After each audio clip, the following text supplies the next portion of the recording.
प्रिय विद्यार्थियों नमस्ते। आज हम तीसरे पाठ के प्रश्नोत्तर का द्वितीय वीडियो देखेंगे, जिसमें आपको अर्थ प्रश्नों का अर्थ समझते हुए शब्दों को कैसे उसमें भरा जाता है उत्तर के रूप में, वो आपको समझाया जाएगा। पहला और दूसरा प्रश्न का वीडियो मैंने आपको पहले भेज दिया था। अभी तीसरा प्रश्न देखिए। इसमें लिखा उदाहरणम अनुसृत्य कोष्टक गतेषु पदेषु तृतीय विभक्तिम प्रयुज्य रिक्त स्थानानि पूर्यत, अर्थात तीसरी विभक्ति का प्रयोग करते हुए रिक्त स्थानों को पूरा करना है। और कोष्टक में आपको शब्द दिए गए हैं, उसमें तृतीय विभक्ति नहीं है, आपको तृतीय विभक्ति का उपयोग करते हुए, जैसे उदाहरण में दिया हुआ है गुण और इसका तृतीय विभक्ति बनी है गुणेयी। इसी तरह से आपको देखना है। पहला जैसे व्यायाम कर्तव्य, तो इसमें बलस्यार्थ लिखा हुआ, तो बलस्यार्थ का हो जाएगा बलस्यार्थेन। जैसे कि आप देख सकते हैं यहाँ पे वीडियो में मैं आपको उत्तर लिखा हुआ बता दूंगा। देखिए बलस्यार्थेन लिखा हुआ है, बलस्यार्थेन। तो ये बलस्य शब्द जो है, इसका बलस्यार्थेन कर देंगे। इसके पश्चात दूसरा जो है, उसमें आप देखिए सदृशम किंचित स्थूल्य आकर्षणम न अस्ति। तो इसमें व्यायाम का बनेगा व्यायाम, अर्थात व्यायाम के समान कोई मोटापा हटाने का साधन नहीं है, अर्थात शरीर का मोटापा हम व्यायाम से हटा सकते हैं। इसके पश्चात आप देखिए अगला तीसरा पोर्शन जो इसका है, घ विना जीवनम न अस्ति। तो बिना किसके बिना जीवन नहीं है? विद्या बिना। तो यहाँ पे आप विद्या शब्द का बन देंगे विद्या, तृतीय विभक्ति एकवचन है ये। और इसके पश्चात लिखा हुआ है स खंज अस्ति। वो खंज है, खंज मतलब है टूटा फूटा सा भाग जो होता है। तो चरणेन, चरण से बनेगा चरणेन। ये देखिए चरण से बना है चरणेन, तृतीय एकवचन है ये। तो इसका मतलब वो पैर से खंज है, अर्थात विकलांग है। और शूपकार भोजनम जिग्रति। शूपकार नासिका लिखा हुआ है, नासिका स्त्रीलिंग एकवचन है, तो इसका नासिका तृतीय बन जाएगा नासिकया। ये आप देखिए यहाँ पे नासिकया बन गया है। इस तरह से अब आप तीसरे प्रश्न में देखेंगे, इसमें लिखा हुआ है स्थूल पदम आदृत्य। स्थूल पदम आदृत्य प्रश्न निर्माणम कुरुता। ये देखिए इसमें अपना चौथा प्रश्न है, बुक में तीसरा प्रश्न है। तो इसमें जो लिखा हुआ है, जो बड़े बड़े पद है, जैसे शरीरस्य है, तो शरीरस्य में ये षष्ठी विभक्ति एकवचन है, तो इसमें प्रश्न निर्माण करेंगे तो कस्य लग जाएगा और प्रश्नवाचक चिन्ह लग जाएगा। ये जो फुल स्टॉप है आखिर में, पूर्ण विराम जो है, इसके स्थान पर प्रश्नवाचक चिन्ह लगा देंगे हम। और इसके पश्चात दूसरा अरय व्यायामिनो न अर्दयन्ति। दुश्मन है वो व्यायामी को नहीं हरा सकते। तो अरय शब्द मतलब दुश्मन लोग है, बहुवचन है ये। तो इसमें कह शब्द का बन जाएगा के। ये देखिए आप के लिखा हुआ। इसके पश्चात लिखा हुआ है आत्महितैषी भी सर्वदा व्यायाम कर्तव्य। आत्महितैषी भी अर्थात अपना भला चाहने वाले हमेशा व्यायाम करते हैं या उनको व्यायाम करना चाहिए। तो किन को अपना व्यायाम करना चाहिए, तो किन को कहते हैं? के भी यहाँ पे बनेगा का भी शब्द क्या बनेगा? आत्महितैषी भी अर्थात प्रत्यय वही लगेगा, का भी शब्द बनेगा। का भी मतलब किन व्यक्तियों को, किन को। इसके पश्चात लिखा हुआ है व्यायामम कुर्वतः विरुद्धम भोजनम अपि परिपच्यते। व्यायाम करने वाले का विरुद्ध भोजन अर्थात दूषित जो भोजन होता है, जो भोजन ठीक नहीं है, वो भी पच जाता है। तो विरुद्धम शब्द मतलब होता है विपरीत भोजन, अर्थात जो भोजन पचने लायक न है वो उसको। और उस विरुद्धम की जगह हम लिखेंगे कीदृशम, अर्थात किस प्रकार का, कैसा भोजन पच जाता है, किस प्रकार के, वो कहते हैं कीदृशम। उसके पश्चात गात्राणाम सुविभक्ता व्यायामेन संभवती। शरीर की सुडोलता जो है व्यायाम से ही संभव है। तो गात्राणाम या शरीर के लिए आया हुआ है। शरीर मतलब व्यक्तियों के जो शरीर होते हैं, बहुवचन के रूप में है। तो यहाँ पे हम लिखेंगे केशाम। केशाम मतलब किन का, अर्थात ये षष्ठी विभक्ति बहुवचन के रूप में शब्द आया हुआ है। और इसके पश्चात आप देखिए इसी पोर्शन का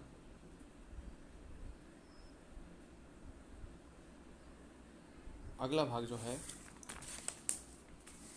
जिसको हम प्रश्न 4 के रूप में लेंगे। यहाँ बुक में प्रश्न 4 लिखा हुआ है, यहाँ पे अ लिखा हुआ है, एक्चुअल में ये प्रश्न 4 ही है। तो षष्ठ श्लोकस्य क्या लिखा हुआ देखिए, आप चित्र में देख सकते हैं, आप अपनी वीडियो में भी देख सकते हैं। लिखा हुआ षष्ठ श्लोकस्य भावम आश्रित्य रिक्त स्थानानि पूर्यतः। छठे श्लोक के भाव के आधार पर रिक्त स्थानों की पूर्ति करनी है। तो यहाँ पे देखिए लिखा हुआ है समीपे उर्गा न, किसके समीप उर्गा कहते हैं सांप को, नहीं जाते हैं, गरुड़ के समीप। तो यहाँ पे पहले रिक्त स्थान क्या आएगा, गरुड़स्य समीपे उर्गा न गच्छन्ति। आप छठे श्लोक को देखें तो ये दोनों शब्द उसमें आए हुए हैं। यहाँ पे उपसर्पंती है गच्छन्ति की जगह, तो आप यहाँ पे गच्छन्ति या उपसर्पंती कुछ भी लिख सकते हैं। एवं एवं उसी प्रकार से व्यायामीन जनस्य समीपम, व्यायामी जो लोग होते हैं उनके समीप कौन नहीं जा पाते, कौन नहीं जाते हैं, रोग नहीं जाते हैं, तो रोग आ करेंगे आप। उसके पश्चात व्यायामीन वयो रूप गुणों भिन्न अपि जन्म करोति। व्यायाम किसको सुदर्शन बना देता है, अर्थात अच्छा दिखने वाला बना देता है, जो वय रूप और गुणहीन है। वय कहते हैं उम्र को, रूप यानी सुंदरता, और गुण यानी गुणों से हीन व्यक्ति को भी सुदर्शन बना देता है, तो उसको लोग देखना चाहते हैं। यदि व्यायाम करता है कोई व्यक्ति, वो भले ही उसकी उम्र में ज़्यादा हो, उसका रूप सही नहीं हो और गुण भी अच्छा नहीं हो, तो उसको लोग देखना चाहते हैं। फिर उसके बाद में इसी का दूसरा पोर्शन है इसमें लिखा हुआ है व्यायामस्य लाभाः इति विषयम अधिकृत्य पंचवाक्येषु संस्कृत भाषया एकम अनुच्छेदम लिखितः। व्यायाम के लाभ इस विषय पर 5 वाक्यों में संस्कृत भाषा में एक अनुच्छेद लिखेंगे। तो ये अनुच्छेद लिख के मैं आपको भेज दूंगा और उसको आप अपनी क्लास वर्क नोटबुक में कर लेना, मैं आपको लिख के भेजूँगा। इसके पश्चात 5वां है यथा निर्देशम उत्तरतः, निर्देश के अनुसार आपको उत्तर देना है। तो यहाँ देखिए यथा निर्देशम उत्तरतः पहला प्रश्न है तत्कृत्वा तु सुखम देहम अत्र विशेषणम पदम किम। उसको करके सुखी शरीर, सुखम देहम, देह शरीर है और सुखी है शरीर की विशेषता। तो विशेषता बताने वाले शब्द जो होते हैं वो होते हैं विशेषण। तो यहाँ पे जो सुखम शब्द है, ये सुखम, आप देखिए मैंने लिखा हुआ भी है यहाँ पे सुखम, तो ये सुखम शब्द जो है विशेषण है इस पद का। और इसके पश्चात दूसरा है व्याधयो न उपसर्पन्ति वेन तयम इ उर्गा अस्मिन वाक्य क्रियापदम किम। इस वाक्य में क्रियापद क्या है, अर्थात आपको वर्ब बताने की, क्रियापद बोले तो वर्ब। तो उपसर्पन्ति जो वर्ब है, न उपसर्पन्ति नहीं जाते हैं, न उपसर्पन्ति, आप देखिए उपसर्पन्ति ले, न धन उपसर्पन्ति, उपसर्पन्ति शब्द जो है यहाँ पे क्रिया शब्द है और मैंने लिखा हुआ अभी लास्ट में, ये देखिए आप उपसर्पन्ति। इसके पश्चात तीसरा जो है इसी का पुंबीर आत्महितैषी भी है, पुंबीर आत्महितैषी भी अत्र पुरुषे इत्यर्थे किम पदम प्रयुक्तम। अत्र का मतलब यहाँ पर पुरुष यानी पुरुष के लिए, इति अर्थे इस अर्थ में, इति अर्थ शब्द का मतलब होता है इस अर्थ में, किम पदम कौन सा पद, प्रयुक्तम प्रयुक्त हुआ है। तो पुरुषों के लिए इस पुंबीर आत्महितैषी भी शब्द में कौन सा शब्द आया है, पुंबी। कौन सा शब्द आया है, पुंबी है। ये पुंबी का मतलब होता है पुरुष, पुंबी शब्द का मतलब क्या होता है, पुरुष। तो पुरुष के लिए पुंबी शब्द आया हुआ। इसके बाद में घ जो चौथा भाग है इसका, इसी प्रश्न का, ये घ देखिए आप, दीप्त अग्नित्वम अनालस्यम स्त्रीत्वम लागो मृजा इति वाक्यम गौरवम इति पदस्य विपरीत अर्थकम पदम चित्वा लिखत। विपरीत अर्थकम शब्द का मतलब होता है अपोजिट, विलोम शब्द। तो आपको जैसे ये विपरीत अर्थकम लिखा हुआ है, विपरीत अर्थकम का मतलब होता है विलोम, और गौरवम का मतलब होता है बड़ाई या बड़प्पन। तो बड़प्पन का विलोम शब्द यहाँ पे इस सेंटेंस के अंदर लागवम है, जो कि मैंने अलग से लिखा हुआ, आप देख सकते हैं। तो इसको आपको लिखना है। फिर उसके बाद में चौथा दीप्त अग्नित्वम अनालस्यम स्थितम लागो मृजा, ये हो गया। इसके पश्चात 5वां न च अस्ति सदृशं तेन किंचित स्थूलपर्शनम अस्मिन् वाक्ये कस्मै प्रयुक्तम। तेन इति सर्वनाम पदम कस्मै प्रयुक्तम। तेन जो सर्वनाम पद है वो किसके लिए प्रयुक्त हुआ है, आप देखिए। तो यहाँ पे तेन शब्द जो है, ये वाला तेन शब्द, ये सर्वनाम किसके लिए, कस्मै का मतलब होता है किसके लिए, और प्रयुक्त में प्रयुक्त हुआ है। तो किसके लिए प्रयुक्त हुआ है, ये व्यायाम के लिए प्रयुक्त हुआ है, क्योंकि इस सेंटेंस का मीनिंग क्या निकलता है, आप देखिए, उसके समान कोई मोटापा हटाने का साधन नहीं है। तो उसके किसके समान, व्यायाम के समान की बात हो रही है यहाँ पे। तो यहाँ पे जो तेन शब्द आया है, तेन, ये तेन सर्वनाम है। ये शब्द षष्ठी विभक्ति एक वचन है।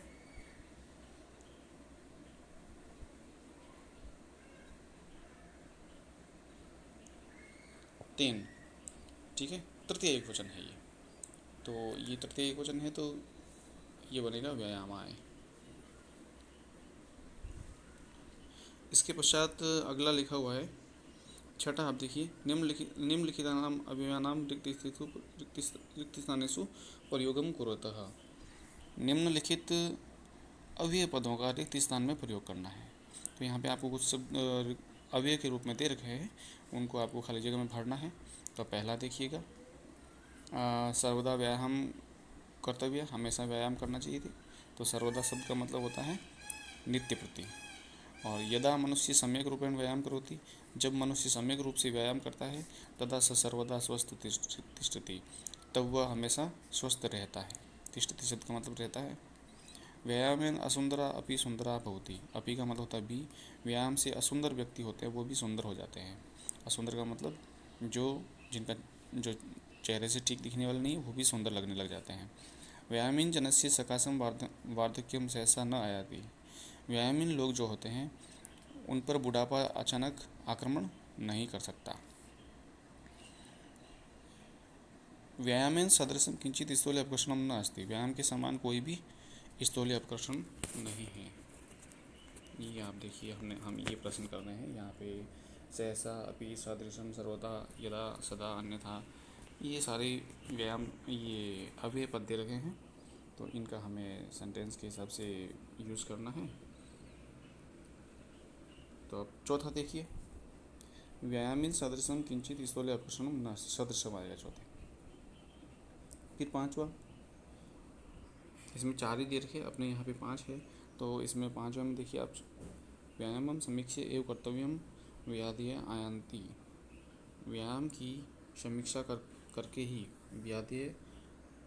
व्याधि मतलब बीमारियाँ आयांति आ जाती है, अर्थात व्यायाम की अच्छी तरह समीक्षा करनी चाहिए, अन्यथा।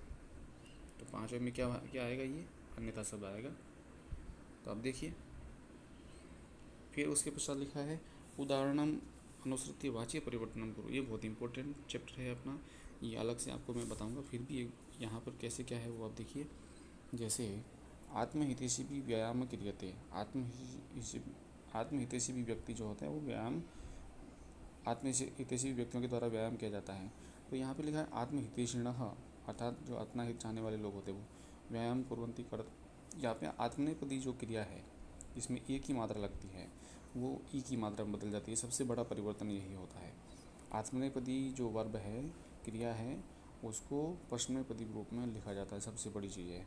और जो तृतीया विभक्ति है उसको प्रथमा विभक्ति में परिवर्तित कर दिया जाता है, अर्थात ये तृतीया विभक्ति बहुवचन है और ये प्रथमा विभक्ति बहुवचन है। और ये जो कर्म होता है, कर्म में जो प्रथमा है उसको द्वितीया में बदल दिया जाता है। इसके पश्चात आप देखिए, वो तो उदाहरण था। इसके पश्चात यहाँ देखिए आप, बलवता विरुद्धम अपि भोजनम पच्यते, बलवता विरुद्धम अपि भोजनम पच्यते, बलवान लोगों के द्वारा विरुद्ध भोजन भी पचा लिया जाता है।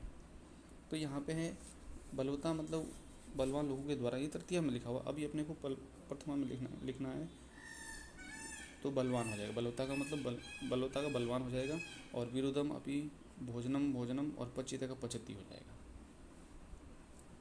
अर्थात ये प्रश्नपदी आत्मनेपदी में बदल गई है। अब यहाँ पे जनेय व्यायामेन कांति लभ्यते, लोगों के द्वारा व्यायाम से कांति प्राप्त की जाती है, कांति मतलब चमक। तो यहाँ जनेय शब्द है वो जना में बदल जाएगा। ये तृतीया बहुवचन है तो ये प्रथमा बहुवचन है, तो तृतीया है वो प्रथमा बदल गई। और व्यायामेन कांति तो विसर्ग हट गया और उसमें ये जो लभ्यते था उसका हो जाएगा लभंती हो जाएगा। ये यहाँ पे लभंती लिखा हुआ है, आप इसको लिखेंगे लभंती, ई की मात्रा लगाएंगे। मैं इसमें थोड़ा परिवर्तन कर देता हूँ। देखिए, इसमें हम कुछ बदलाव करते हैं थोड़ा। ई की मात्रा लगेगी यहाँ पे, जो ई की मात्रा है लबंती की जगह हो जाएगा लबंती। ये थोड़ा आप ध्यान से देखेंगे, लबंती हो जाएगा, लबंती हो गया। इसके पश्चात देखिए, मोहनेन पाठ पठ्यते, मोहन के द्वारा पाठ